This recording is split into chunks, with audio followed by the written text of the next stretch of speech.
with all the right triangle stuff. What's different here is that this thing called law of sines allows us to solve triangles that are not right triangles.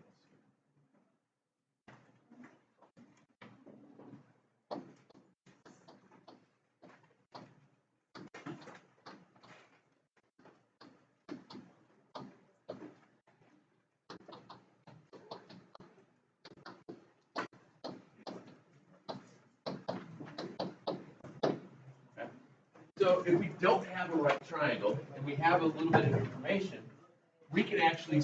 Thanks, Bucker. I don't know if you get a chance to grab the homework from last night, then I'll just or make sure you give me like yeah, never mind. One of those days, Bucker. When we had right triangles, we always knew that you could use SOHCAHTOA. Okay, depending upon what information you had, sines. You had your sines, opposite hypotenuse, cosines, adjacent hypotenuse, tangents, opposite adjacents. You could use Pythagorean theorem to find distance side lengths. You knew that if you found one angle in a right triangle, you could find the other angle easily just because it has to add up, all of them have to add to 180 or the two angles would be complementary. What's different here is that when you use what's called the law of sines, this is when we're dealing with stuff that are triangles that are not right triangles. Now, what law of sines winds up being is that it winds up being a bunch of ratios. Just like all the other trig functions that we've worked with, there always wound up being some ratios of the sides. Remember, like cosine of theta was adjacent over hypotenuse. Tangent was the ratio of opposite over adjacent, and so on. When we get to this thing called law of sines, though, is that we're going to use the sine ratio a little bit differently. Okay? And it's a lot easier just to kind of show you what it looks like from a generic triangle. And like when we've done this before, when we label triangles, remember our vertices always get capital letters? That means the sides opposite them become lowercase letters. You guys remember that? So angle A looks at little a, angle B looks at little b, angle C looks at little c. For the sides opposite. And when you're talking about this thing called law of sines, you are quite literally using the angles and their sides opposite. And it works out really easy. The sine of angle A is to its side opposite, as the sine, sound good, of angle B is to its side opposite, is the sine of angle C to its side opposite. You get these three ratios. And when your ratios are set equal to each other, that means I can put them in any order. I can say use the sine of A is to A equals the sine of C over C. I can use sine of B with sine of C. I can mix and match them. Okay? And remember, we have fraction equal fraction. A lot of times when we're solving for x, it's just cross multiplying and then working through a two-step equation. What has to happen though for us to make this work, and this is how we make sure we use this thing called law of sines, is that you have to know an angle and a side opposite. You have to know an angle and a side opposite in order to use law of sines. If not, we would use this thing called law of cosines, which we're not worrying about this year because we just don't have the time. No big deal. We'll see it next year. Again, it's formulaic. It's no big deal. Usually the easiest thing to show you guys is just straightforward, an example of how it looks, how it sets up. What happens here is that I want you guys to, before we go further here, just take your calculator out real quick. Type that in your calculator and hit enter.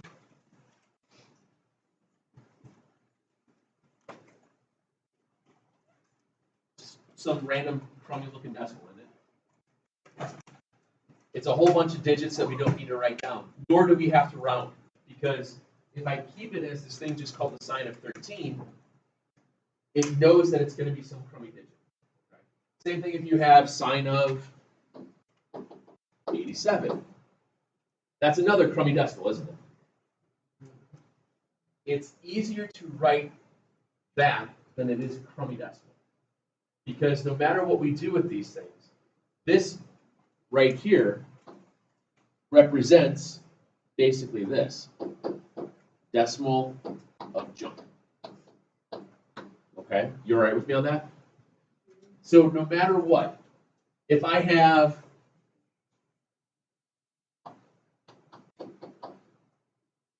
If I have 2x equals 8, how do I undo? I divide by 2, right? Just like you've done many times.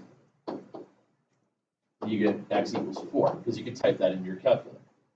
Well, same idea here. If I say x times the sine of 87 equals 12, how do you undo multiplying by a decimal of junk? You divide by the decimal of junk. Well, in this case, that decimal of junk is represented by what? Sine of 87. So I can still undo algebra by dividing it out by that number. I just wanted to make sure you guys saw that idea of this when you write out the word sine of 87, it just stands for some crummy looking decimal. And instead of writing out what that crummy looking decimal is, you just keep it in fact of those words. Because if I divide something by itself, what does that always become? 1. Okay? Potato divided by potato is just 1. Shoe divided by shoe is just 1. 3 divided by 3 is 1. It doesn't change. Okay? It's just that it just looks weird. I just wanted to make sure you guys see that, because as we get into this, a lot of people during second hour are going, what? They were kind of having a really hard time grasping the idea of a word represents some decimal junk. Okay?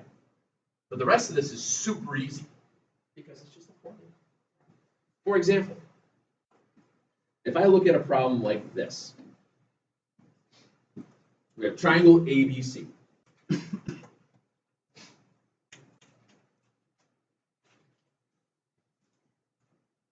I have triangle ABC. And I have angle A is 35, angle B is 48, and then I have side B as 28.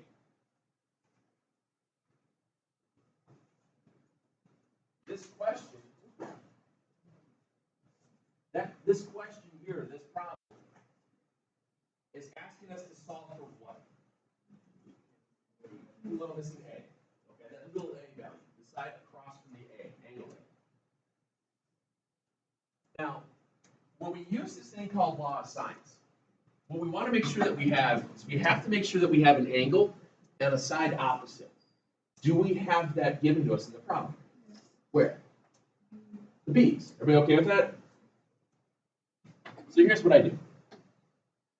I always like to circle the stuff that I'm given with the angle and the side opposite, because I use that ratio to solve for everything. I'm reusing a given idea here. And here's what it would look like. Let me just move this over just a little bit. I would start by writing the sine of 48 is to 28. Sine of angle B is to its side opposite.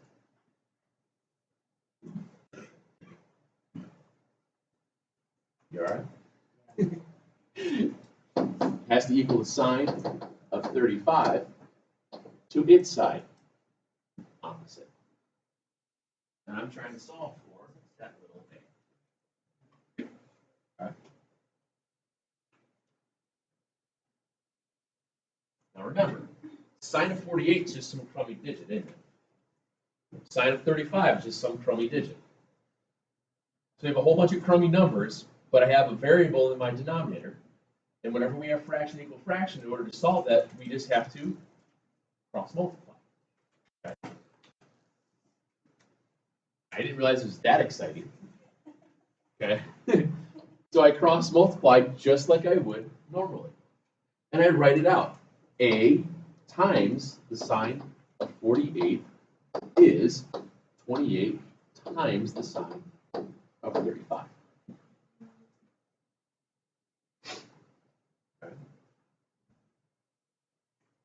And just like we were saying a second ago, how do you undo multiplying by a junky decimal? You divide by the junky decimal. In this case, the junky decimal isn't written as a point anything, it's written as the sine of 48, very good. So I divide both sides then by the sine.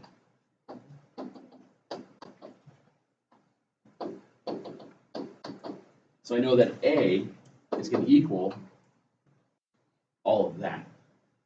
Well, all of that just looks awful. But guess what? Dun, dun, dun. You have a calculator. Dun, dun, dun. It has a fraction bar. Mrs. Thorough was very excited about that. All right. Here's what it looks like.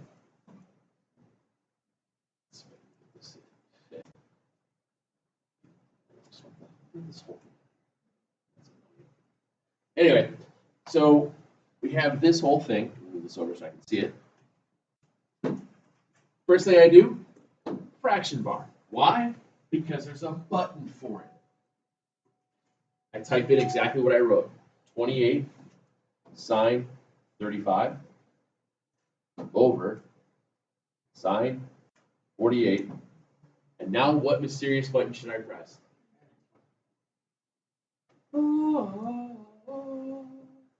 There's a play. It does all the work for you. You just have to write up the ratios. Okay? You have to write out the ratios. I did it a different way. What'd you do? I did it right into that calculator like that. You do 2 steps. The only thing I'm going to say is that if you don't hit enter before you hit divide, that the sheet close the brackets. That's the only trick. What you did is it's perfect. Yes, sir. This is like that one where we're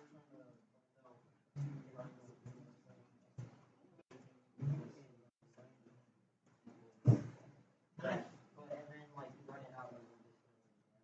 Oh yeah, like we did the similarity stuff. Yeah, very similar. Well, you can use that word, but yeah, it's kind of like that. But instead of having just integers or fractions and stuff like that, we have a button that says sign. Okay. Not too terrible. Yes, ma'am. Okay, you make the class around the same. Make the what? The other classes around the same. Yeah. Yeah, because I was doing homework with somebody.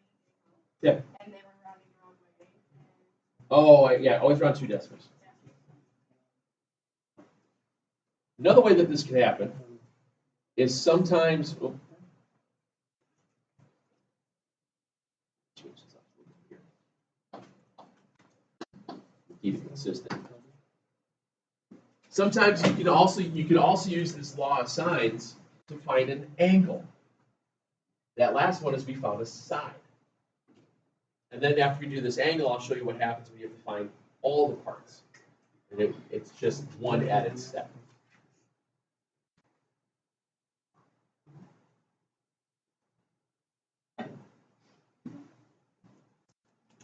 We start this just like any other one of these problems we've been doing for the past couple weeks or so. We draw it out, we label what we know. Obviously, if this was a right triangle, we wouldn't have to use law of sines. We would know that we'd have a right angle somewhere. It would be you would be shown the little box where it would say ABC is a right triangle, something along those lines. But here it just says triangle ABC. And in this case, do I have an angle with the side opposite? Yeah. Where? Hey, good. So first things first, I'm just going to circle angle on my opposite because I'm going to use that ratio to solve everything else. Move this over a bit. You guys okay if I shrink it and move it over after we get going, right? Will everybody else be okay with that? Because you can sit closer if you like. You sure? You can sit right here. If you want to sit right here, that's fine. I wouldn't want to be by me either. Don't you feel bad for my wife?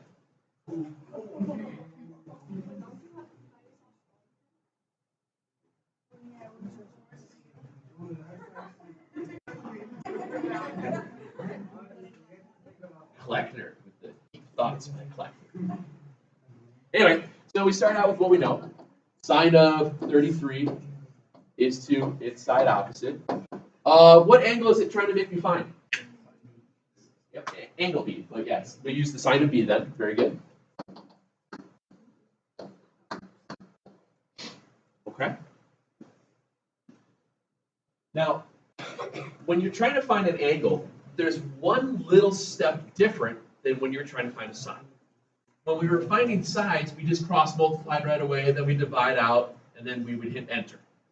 When you're trying to find an angle, what extra button do you have to press to find the angle? The what? The inverse. So we're going to have to get the inverse. So we have to get some crummy decimal to equal the sine of b in this case. Well, in order to get that sine of b by itself, I have to get rid of the divide by 40. How do I get rid of divide by 40? Minus.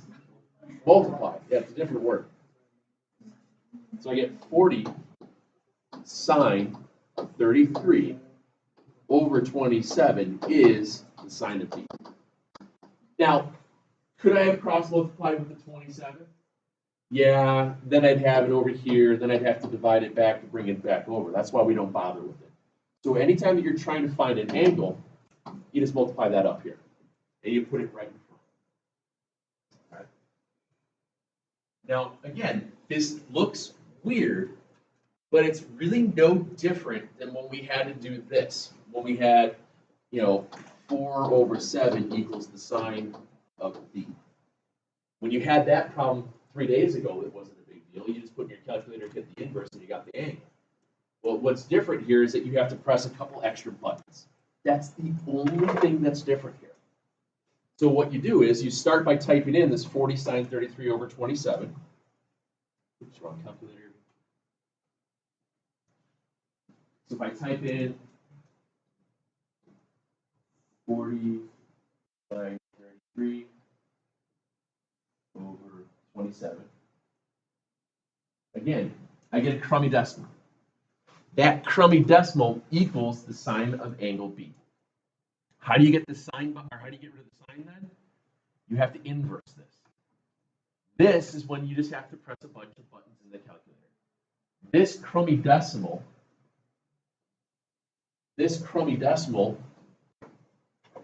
equals the sine of B. So in your calculator, what we had to do then is we would hit that inverse button of the crummy decimal to equal B. Now, since that crummy decimal was the last thing that you entered in your calculator, it's stored as your answer. Remember how we were using answer buttons before? We're using that again. So it'll look like this. At this point, all you have to do is this, second sine of your answer.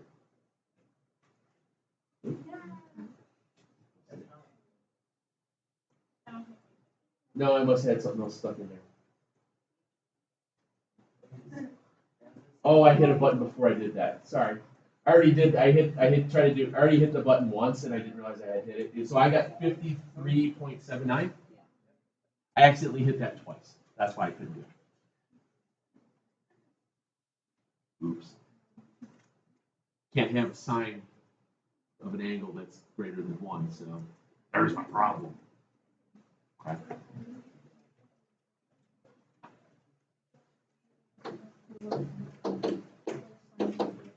So our answer then would be 53.79. You okay with that? Now, as we go further into this, if I found angle B now at 53.79, what's angle C? What would you do to find angle C? Not 90, but 180. Okay. See where we're going with that? What happens here as we get going, after we start breaking apart from finding one piece, one side, one angle, we can start finding all the other parts inside of the triangle, just like we did with right triangles. Remember, when we had right triangles, you had two sides and an angle, which meant you found one side and two angles. Or sorry, you found one side and one angle. Or you had to find two angles and a side. It just depends upon the problem. Same thing goes for here. All right? For example,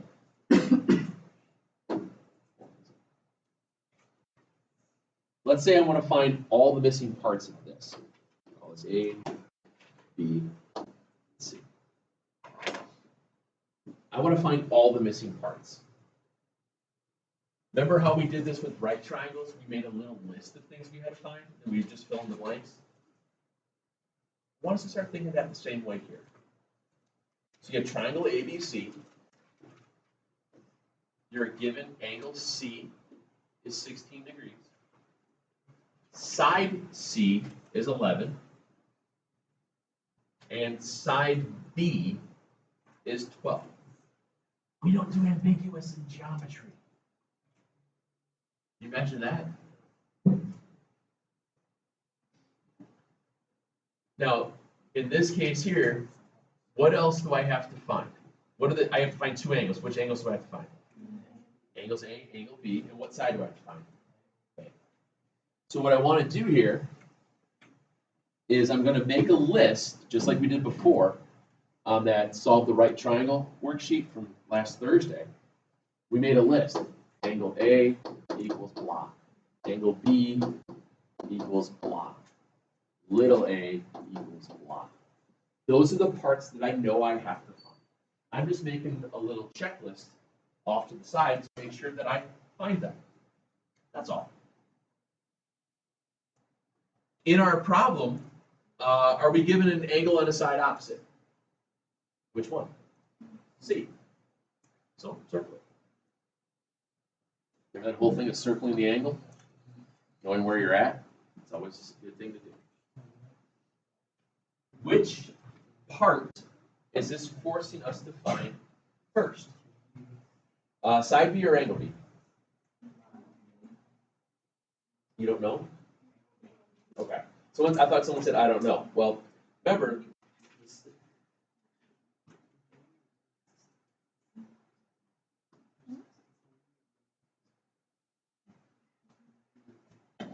you're trying to find angle B.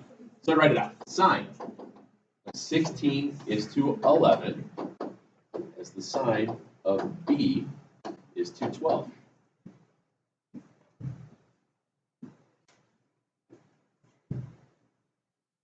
Which means, what do I have to move first? Good, the 12. You gotta move the 12. I move the 12 up in front of the sine of 16.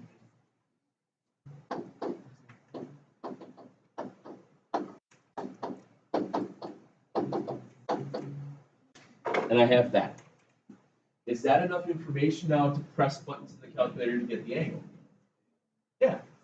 So go to your calculator.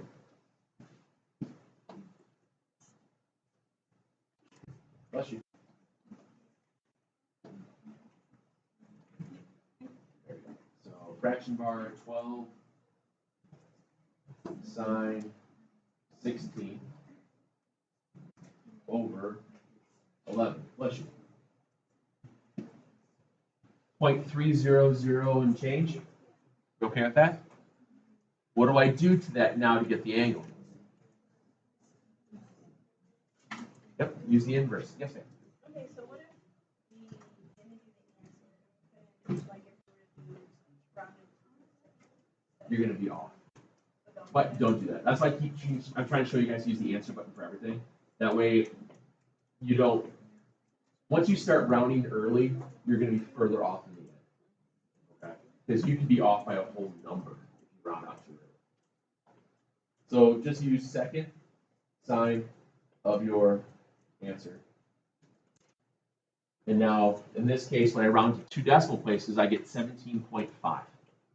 You okay with that? So that gives me angle B.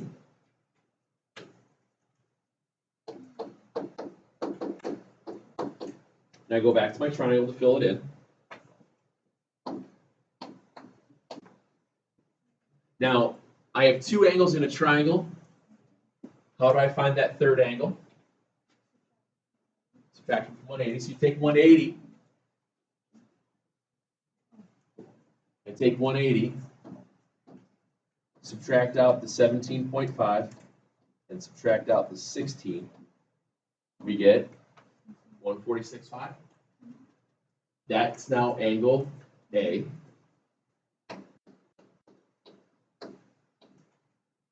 And then guess what you have to use? Oops. Guess what you have to use now to find little a? Not Pythagorean theorem, it's not a right triangle. Law of sines again. We just have to use it twice. Okay? You use it again.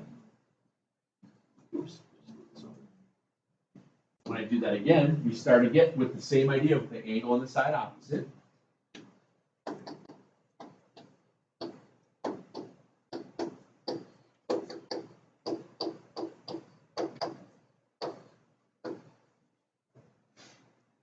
Write out our ratios like we had before. Yes, sir. What do you mean? Oh, to find that next angle? It doesn't matter, but you'll have a little bit of rounding difference between the two. And what's kind of tough with law of sines is that there's no dead surefire way to make sure that you are correct. With Pythagorean theorem stuff and with the regular SOHCAHTOA, I always say reuse your givens because if you screw up the first time, you might not screw up the second. Here, it's a compounding style problem. So if you get wrong the first step, there's no way to be right the second step. So if you just reuse what you had to begin with, I mean, if you got angle B wrong, that means angle A is wrong, which means the other one's going to be wrong. But if I can figure out what you did here and you carried the right wrong answer here, I can tell if you still did the right wrong answer here, if that makes sense. So that's as long as, and that's, I'm such a huge advocate of showing what you're doing before you do it. Okay. Filling in blanks here, when you have to find your side, that's when you have to do the full cross multiply. Okay. So you get your A sine of 16, 11 sine 146.5. And then how do you undo multiplying by the sine of some number? Divide by the sine.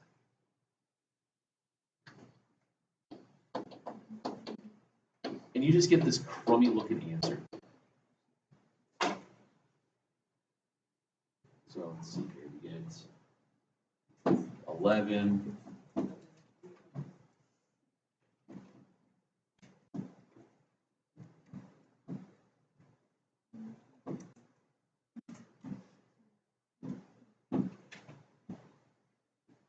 $22.03.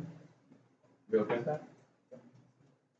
And quite honestly, the only thing you can do to check to see if you're on the right track is just to see if the largest angle has the longest side length opposite, shortest angle has the smallest angle has the shortest side length, and so on. It's really all you can do to verify that you're kind of on the right track. 22.03. Okay. It's not difficult. It just takes a couple of minutes to do a problem. It's not as fast as the Pythagorean theorem.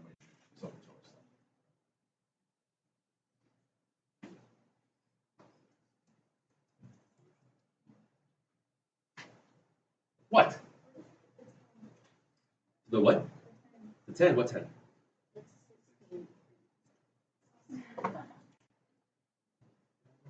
Is that better? We can zoom in if you like.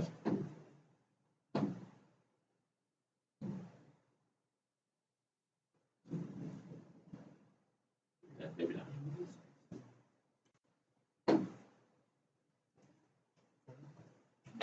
Okay.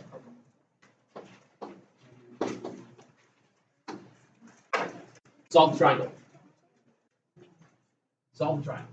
Take a minute and solve the triangle. That might take like 3. Write it out.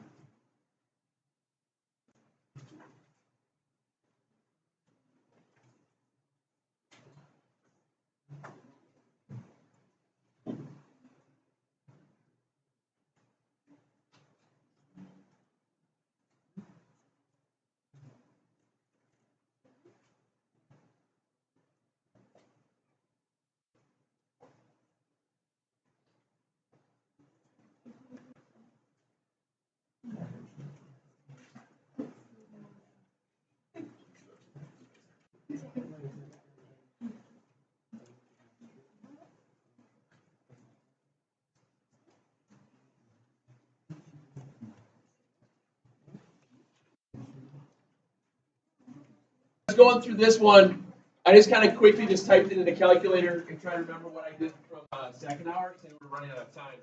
But if you're in that realm, if you're a couple of tenths off, it's not that bad. But if you're like 7 off, then things went wrong.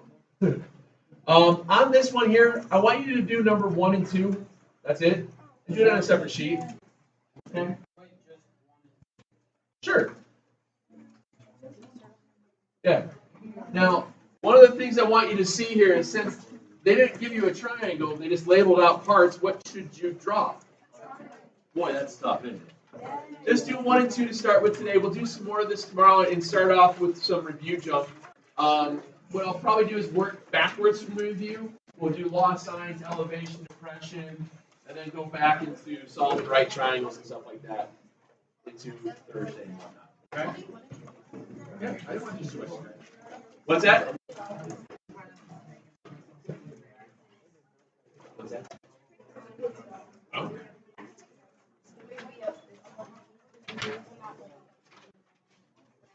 Exercise practice. And then